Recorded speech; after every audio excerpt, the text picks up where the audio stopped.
Isang pangako ang bibitawan ko, hindi na ako magbibiro.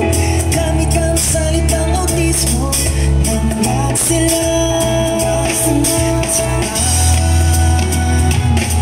isang pangako ang bibitawan ko, hindi na ako magbibiro.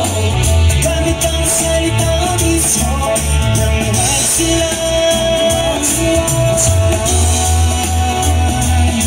Isang pangako ang bibitawan ko, hindi na ako magbibiro.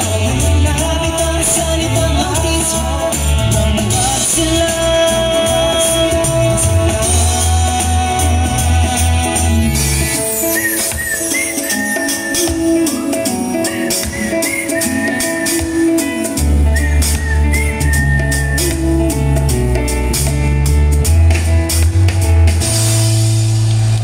Thank you so much, Autism Therapy Center Foundation of Davao, for leading us through that Isang Pangako dance and to lead us through the pledge.